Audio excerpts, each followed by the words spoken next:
Coming up on 2020 on ID. We wish you the best. A picture-perfect couple. It was awesome to marry her for time and eternity. But their time together cut short. 911. He was calling to tell them that Janet was dead and she had committed suicide. We automatically knew that was not right. What would a second wife learn about the death of the first? That night I stayed up until about 4 o'clock in the morning. The mysterious death of Janet Abaroa. And a big, joyful family. It was a house of love and peace and fun. Until Dad snapped. He picked out the 2 sharpest kitchen knives he could find. Police department. I just killed my 2 daughters. What could have driven him to murder? I think he's the biggest victim here. And how can his wife forgive him? Welcome to 2020 on ID. I'm John Quinones. Couples often think they know nearly everything about their spouses. But in the stories ahead, 2 different wives would find themselves caught off guard by the men they loved. First, college sweethearts starting their lives together, full of hope. But as I first reported in 2009, after Janet Abaroa was murdered, her family wondered if she had ever really known her husband at all. Sometimes when you meet someone, you just know it's love. Janet Christensen knew that the day she met Raven Abaroa at college in Virginia. She thought he was attractive? Yeah. Cute? Absolutely. Oh, yes. Definitely her type. She always talked about if they had any kids, they were going to be fantastic soccer players because both of them were. Janet grew up in a solid Mormon family, the 7th of 10 siblings. Her sisters say she was so easy to get along with. A very sweet spirit. Loving, kind.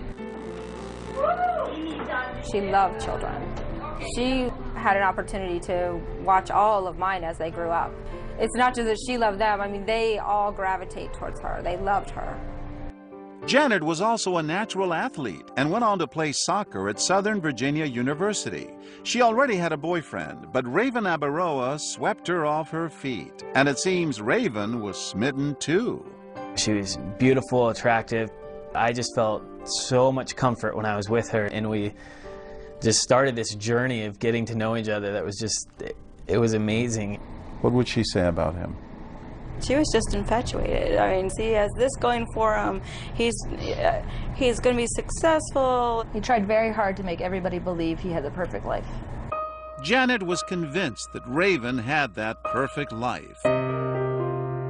And 2 years later, they married at the Mormon Temple in Washington, D.C. It was awesome to be able to kneel across from her and marry her for time and eternity. The Abaroas settled in southeastern Virginia, where Tim Dowd and his family were their neighbors. We were just part of a big family. They both came from big families, and they didn't have any family in the immediate area, so they kind of adopted us and hung out at our house a lot. Hey, everybody. Merry Christmas. On their Christmas video card to their families, the Abaroas seem like the perfect, happy couple. We wish you the best and the warmest feelings this holiday season. Janet, what would you like to say? I would like to say Merry Christmas and a Happy New Year. Life was looking good for Janet and Raven. Yeah, he appeared to have his act together. I mean, he was young, newly married, had bought their first home, you know, had a couple nice cars, you know, and a motorcycle, and like, wow, this guy's kind of off to a pretty fast start. They both get jobs with a big sporting goods company, and the couple moves to Durham, North Carolina. It should have been the happiest time of their lives. But then her sisters say Raven confesses to Janet that he's been sleeping with other women. He came to her one day because he wanted to be out of the marriage and explained to her that he had been cheating on her with several different people. And very soon after that, she found out she was pregnant. She didn't know what to do. She didn't want to raise the baby as a single mother. She thought who she was married to was someone completely different. And despite finding out that he was somebody completely different, still being torn whether to stay with him and be with him because she had made that commitment to him and to God. In the spring of 2004, 2.5 years into the marriage, Janet asks the Dowds if she can visit them for a few days. We said, sure, come on up. You could tell she needed somewhere to go. She was crying, very distraught, and she told me she loved Raven and that she didn't want to have this child by herself. She loved him, she wanted him back, but not under the conditions when he left. Tim agrees to talk to Raven. After all, he sees him almost like a son. And I kind of read him the riot act in a major way. You know, what the hell do you think you're doing? You're married, your wife is pregnant, you need to grow up real quick. Oh, he promised, swore up and down that he would no longer cheat on her, that she was the only one for him, he would make it work. On October 17, 2004, Janet gives birth to a son, Caden. Raven appears to be a great dad and is in awe of his son. But then another blow. Raven is caught stealing from his job and is fired. Co-workers say Janet is so embarrassed that she resigns, but she doesn't give up on Raven. He would eventually plead guilty to 5 charges of embezzlement, but he's able to avoid serving time in jail. Raven finds a new job with a computer company, and the marriage seems to be on the mend. It's the evening of April 26, 2005. Janet is doing the laundry, and Raven is working in the house. We looked at Caden sleeping, made sure everything was good with him, and put our arms around each other and you know, said, "I really love you." Then Raven says he goes off to play soccer. He returns home that night at about 10:45, and that's when he says he makes a horrifying discovery. I'd always go in and give Caden a kiss and just feel his warm little body, and that's, you know, that's when I found out that something wasn't wrong. 911, where is your emergency? Ma'am, I can't understand you. My wife is dead! She's been shot or something is blood. She's been shot? Yes. Do you see any bullet holes? Like right in the chest. Stay with us.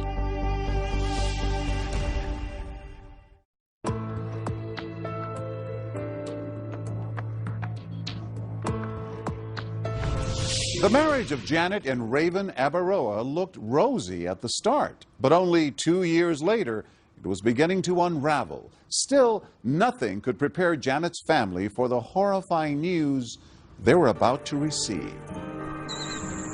It's 5 o'clock in the morning when Janet's parents get a phone call from Raven.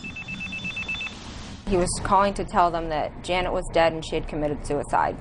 She had killed herself with a gun, which we automatically knew that was not right. She wouldn't have done that. She wouldn't have done it to Caden. No, she would have never killed herself, ever. We knew that wasn't true. In fact, police quickly realized that Janet has been murdered, and not with a gun. She'd been stabbed to death. An autopsy later showed she was pregnant. The police knew that it wasn't a suicide and that it wasn't a gun. They knew that there was a knife they were looking for. When they yellow taped that house and were searching the house, they were looking for a knife.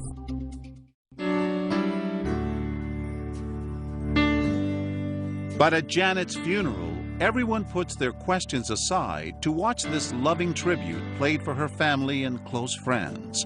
Home movies of this young mother cuddling her baby boy. Raven was inconsolable. Crying all the time, falling apart. I was mourning the loss of my best friend and of my wife and of Caden's mom. And it was, that in and of itself was so much pain that it was hard to deal with every day. Janet Abaroa was found inside her Farron Drive home last with what appeared to be a stab wound in her chest. Durham police have not named any suspects, but will only say her murder was not random. We're looking for anybody with any information on this case to call us. Raven knew that he didn't want to raise his young son on his own. In an interview with the TV show North Carolina Wanted, he talked about what it's like for Caden to be without his mother. And I think it's wonderful that he knows his mom. He knows her name. I try to share the things that his mom does so that he appreciates those too. Pictures of her graduating from college. When, you know, the question comes, well, where is mommy? You know, she's in heaven looking down at you. She's playing soccer in heaven. She's watching you. Just a few weeks after his wife's murder, Raven decides to take his son and move west to Salt Lake City, where he grew up, to live close to his Mormon family. But North Carolina is not the kind of place where unsolved murders sit quietly. Raven provided cooperation at the beginning of the investigation, but there have been subsequent requests for interviews that have gone unanswered. I kept talking to Raven about, you've got to help solve this case. I mean, personally, my thought is if somebody murders my wife or a child or any close family member of mine, I'm banging on the police door saying, what have you done lately? Raven did nothing. Within a week, he left and never came back, with the exception of sneaking into town once to pick up his furniture, and he left. Raven, meanwhile, has turned to a new chapter in his life in the Salt Lake City suburb of Jordan. He starts working at this bicycle shop, but his employer says he again is fired for stealing. But then, 2.5 years after the death of his first wife, Raven meets Vanessa Pond, a single mother whose daughter Aria is in the same daycare as Raven's son, Caden. But Vanessa, according to her father, is definitely not interested in starting any romance. I used to jokingly refer to her as the president of the Man-Haters Club. But sometimes when you meet someone, you just know it. And soon after Vanessa meets Raven Abaroa, she's in love. What was it about him that you liked? He seemed very upfront, very honest and genuine. And I found out that, you know, he was a single father. And I really, really admired that. I'd been a single mom for 5 years. I know what it takes to raise a child. I thought, you know, maybe I'll give him a chance because he could be a fantastic father, fantastic husband. So He might be. I finally fell for the nice guy is what I thought. Did he mention his ex-wife or what happened to her? Yes. As we were just starting to date, he just mentioned that my wife actually died. And so that I immediately felt so sorry for him and Caden, and to take them in and give them all the love that they're missing out on. Did he say she was murdered? He said that there was an intruder, and that she was killed, and that he'd found her, and he'd left it at that. And so did Vanessa. That is, until she started researching Janet's murder on the internet. Unsolved murder of Janet Christiansen Abaroa. That night I stayed up until about 4 o'clock in the morning, reading blogs, watching his interviews, reading all the news stories about it, and going out of my mind. Thinking what? I thought, you know, there's no way. And I remember watching the interview, and I wasn't convinced. That he was innocent? That he was innocent. I felt that in the interview, there was a part where they asked him, you know, what he saw, what he came home to. I don't like talking about what happened to her, and it's not because I don't love her, and it's not because I don't want to find out who did it, but it's because I have so many good memories with her that, you know, I hate thinking about the bad times, you know.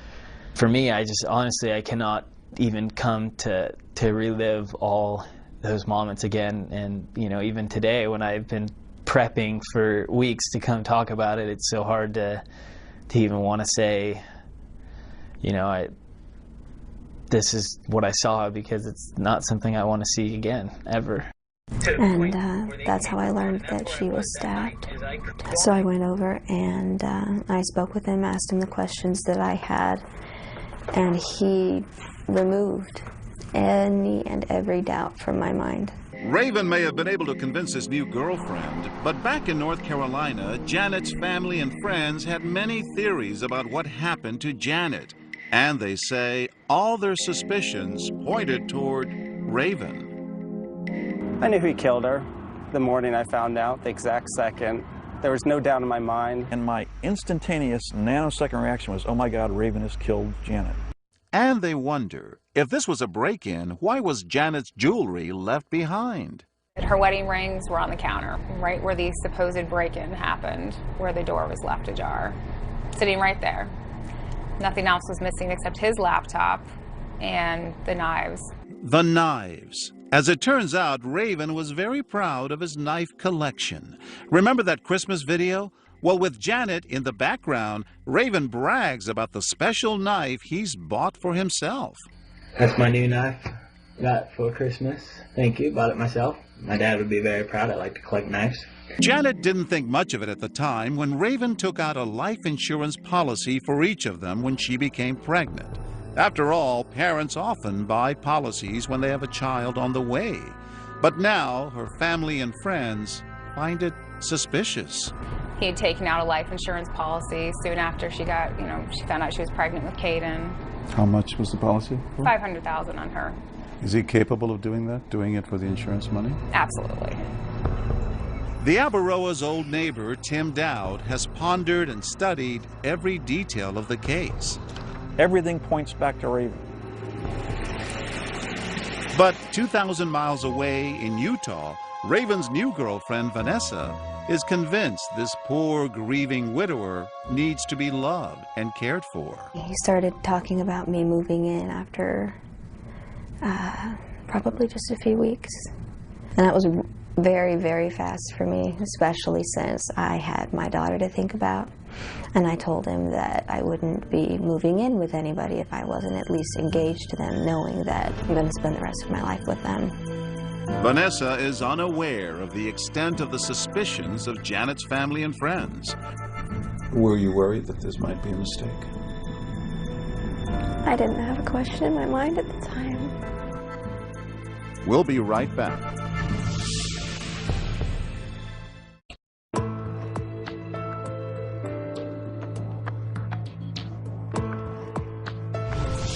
Young mother Janet Abaroa has been stabbed to death, and her siblings suspect Janet's husband, Raven, had something to do with the murder.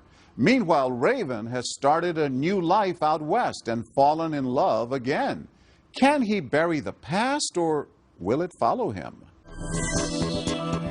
Nearly 3 years after the murder of his first wife, Raven Abaroa asks Vanessa Pond to marry him. But Vanessa's father, a former police officer, has a cop's hunch and a father's instinct. The Christian side of me wants to believe that he's innocent until proven guilty. The police officer side of me says there's something wrong with this picture somewhere. So, as concerned parents, they have a candid discussion with the man their daughter has fallen in love with. They asked him if he had had anything to do with his wife's death. His response was, he kind of sidestepped the question, and he didn't say, yes, I did it, or no, I didn't do it. He said, I loved my wife. I loved her so much. Which insinuates that he didn't do it, but he didn't come right out and say that he didn't. And he was in tears, and she went over and put her arm around him to console him and comfort him. She says, no, I know the guy by now, and I'm really convinced that he's not guilty of this. At the end of it, they still had their reservations, but soon after that, Raven asked my dad for my hand in marriage. Vanessa and Raven have a beautiful wedding in her parents' backyard. As they leave for their honeymoon, Vanessa's mom gives her a kiss and Raven a message. Just take good care of my little girl. He promised me he would. But then, on one of the nights of their Las Vegas honeymoon, Vanessa says Raven tells her something she still wonders about to this very day. Then he started talking about Janet and how mad he was after she died. Not how sad, not how heartbroken, just mad. At whom? Just that she was dead.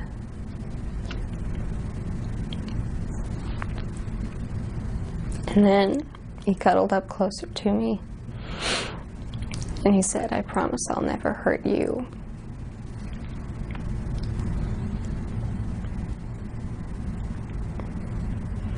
I didn't know what to think about that or how to feel about that. It scared me. How'd it go? When Janet's sisters learn Raven has remarried, they feel the duty to talk to his new wife, Vanessa, and they have a dire message.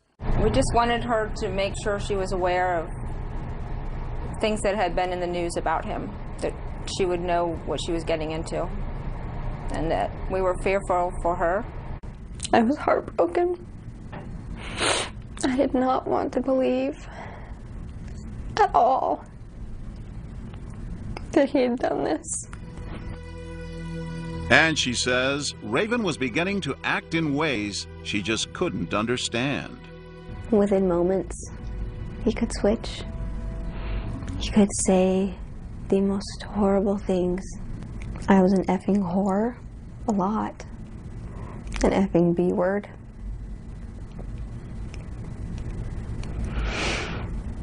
And that one thing you never call a woman.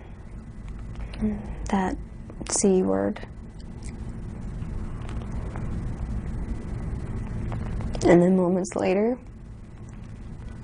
you would apologize. "I'm sorry, I was just mad. That's just what I say when I'm mad. That's just what I do." And Vanessa says the abuse became physical. He grabbed me from the door and threw me up against the wall. And then I fell. And later he tried to convince me that I had tripped. He began to call my own family and my own friends and my co-workers, telling them that I was horribly depressed and bipolar, and that I probably needed to be institutionalized. It got really bad. Vanessa says she becomes more and more frightened for her safety and begins making plans to leave Raven. But her parents say she's trying to hide it from everyone. She can put on a really good front for being happy. And I think that she was pulling every resource she had within herself to give that illusion of happiness in her marriage. It was the week before Thanksgiving, I think it was, when she came to us and then told us the ugliness of it all and felt she needed to get out of it. Finally, the day before Christmas, everything comes to a head as they're getting ready to go to Vanessa's parents' house for dinner. On Christmas Eve, he had me backed into the corner and was screaming at me and began poking me in the chest, just yelling at me. I ended up with bruises on my chest from him. He started gathering his things. Are you glad you let him go Christmas Eve? It would have only become worse. Raven has denied he was ever physically abusive to Vanessa. But she remains convinced that Raven walked out that night because he wanted to tell his family and friends that it was Vanessa who was unstable and suicidal. All part of a plan, she says, to make it look like Vanessa might kill herself. I think he was in the process of setting it up with family and friends that I'm suicidal. After seeing the Jekyll and Hyde that I lived with.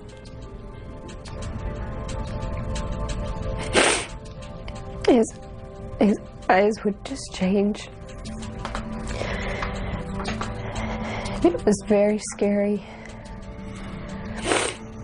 because you didn't know what to expect. It's one thing to be abusive verbally and physically, but you think he's a murderer? Yeah. Yes, I do. We have a substantial amount of circumstantial evidence. But we're looking for something that we believe will provide us with enough information to go to a jury and prove this case beyond a reasonable doubt. We would obviously like to talk to Raven. We have some questions we'd like to ask.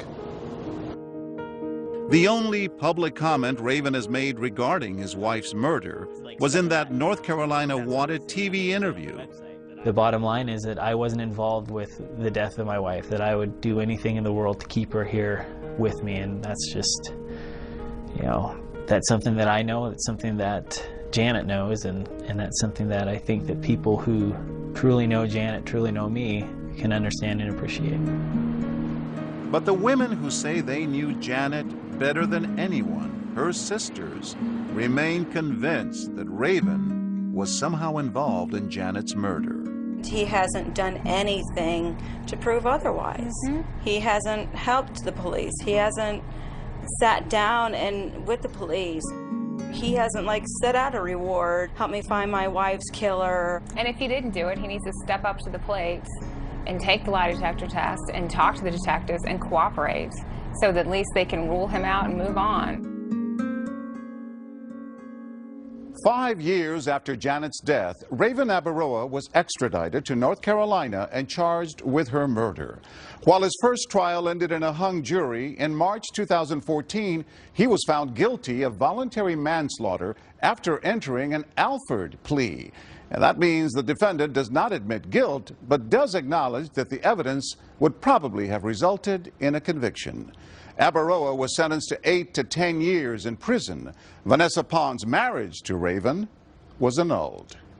When we return, a loving father on the edge. One day you go from I'm functioning to I'm not functioning. And his children's lives on the line. He said he picked out the 2 biggest and sharpest kitchen knives he could find, and he knew how well they would cut. Stay with us.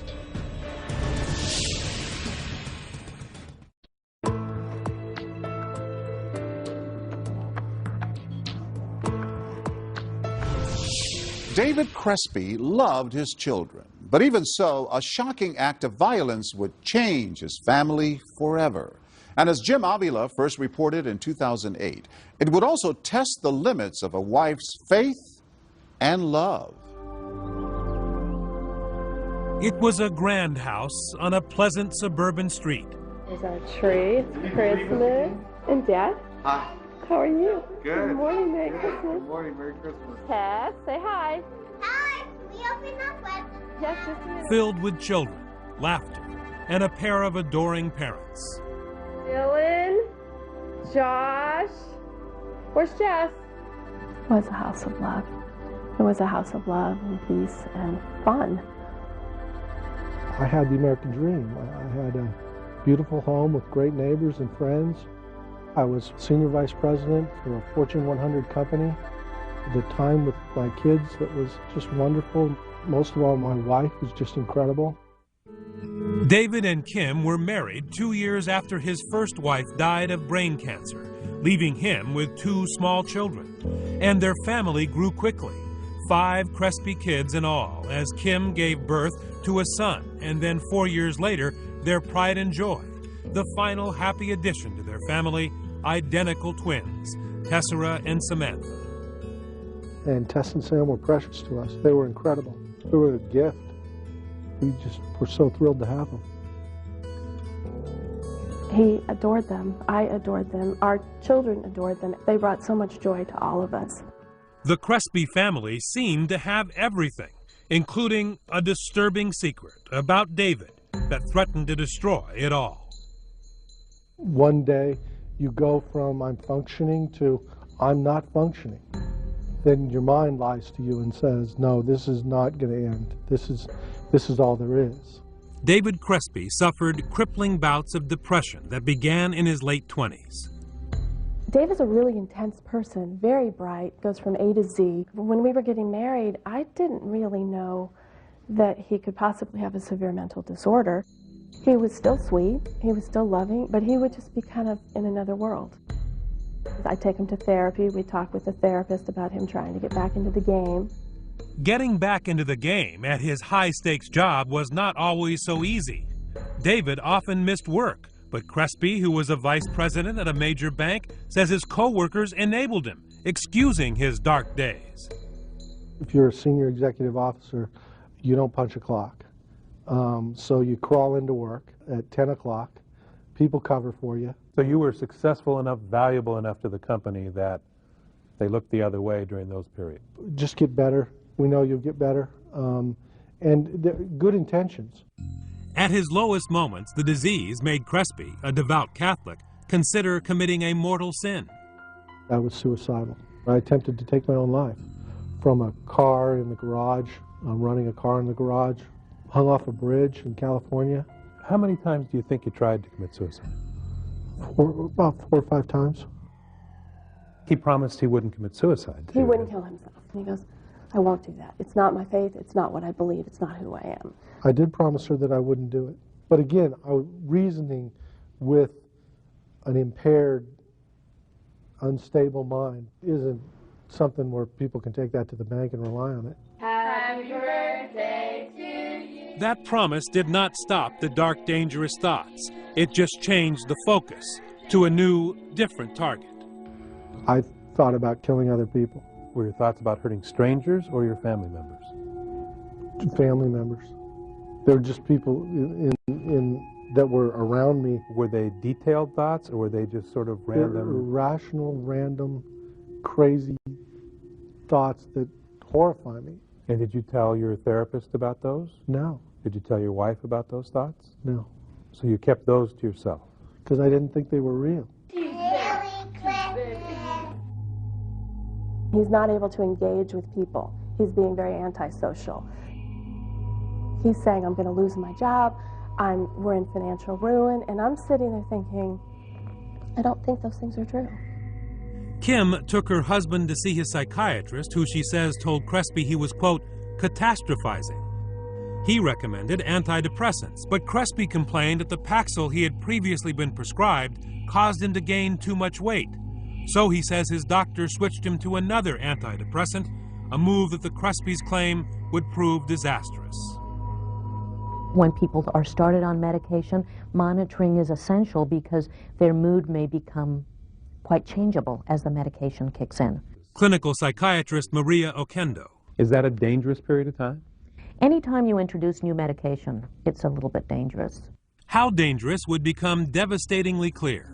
Just 1 week after starting his new medication, and only 1 day after visiting his therapist, David Crespi's catastrophic thoughts became frighteningly real. It's hard for me and anyone who grows up in this society where we think you're the master of your destiny and you control your own thoughts. Well, there's a part of the mind where you don't. This is not his character. So this is not the Dave Crespi you knew and loved? This isn't the Dave Crespi you know today. This is the Dave Crespi of that moment. Impaired by medication, by a misdiagnosis, by no monitoring, by psychosis, and Tess and Sam were in the wrong place. Stay with me.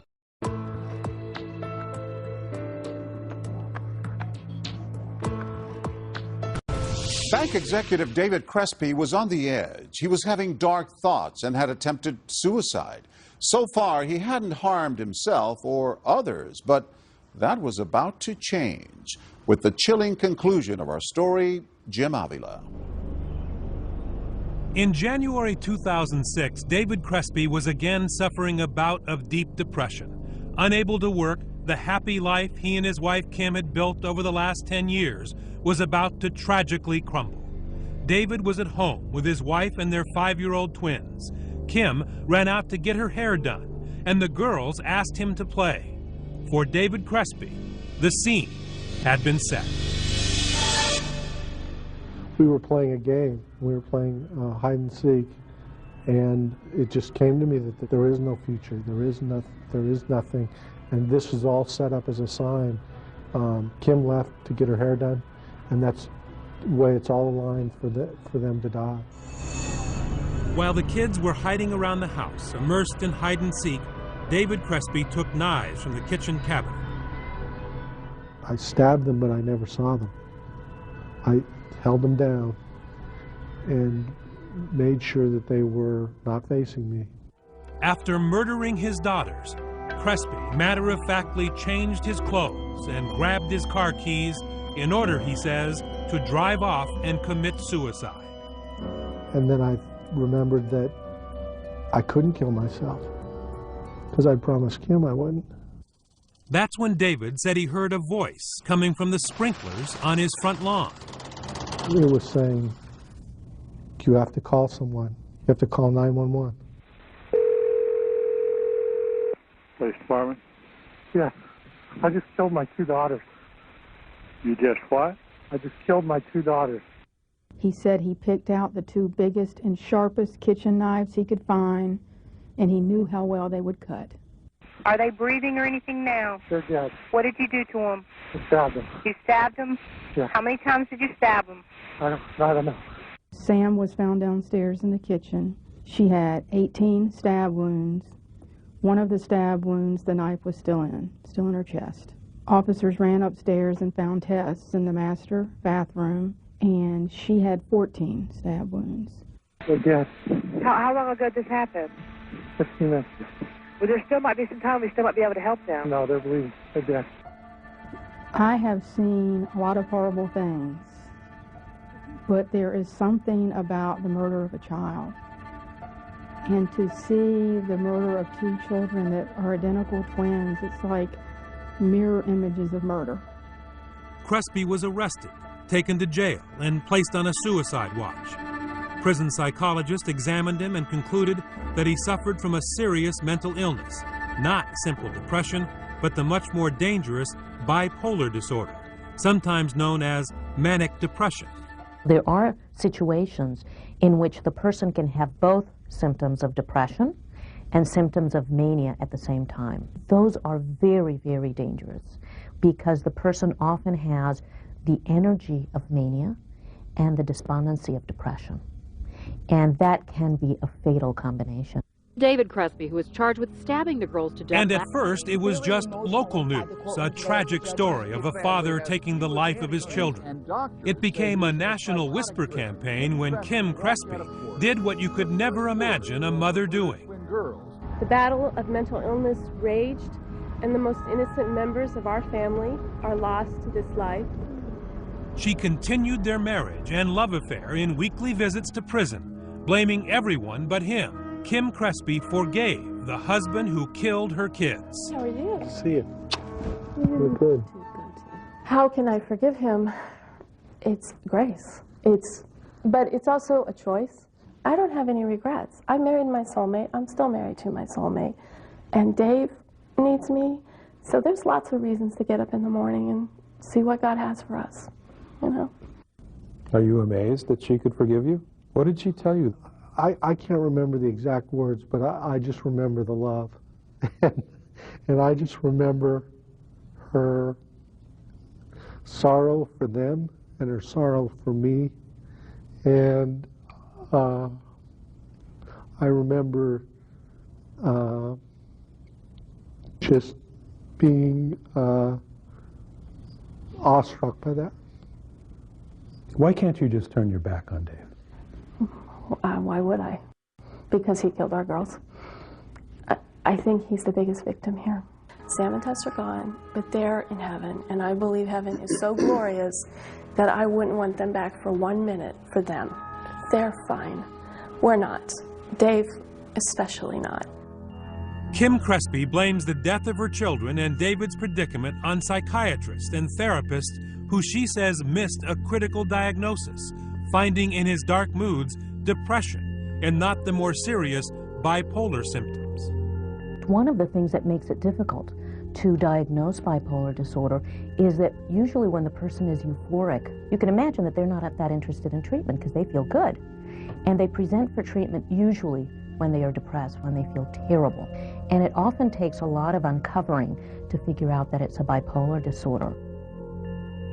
According to a study conducted in 2001, it takes patients an average of 10 years and 4 different psychiatrists to arrive at a bipolar diagnosis. David Crespi says that's what happened in his case.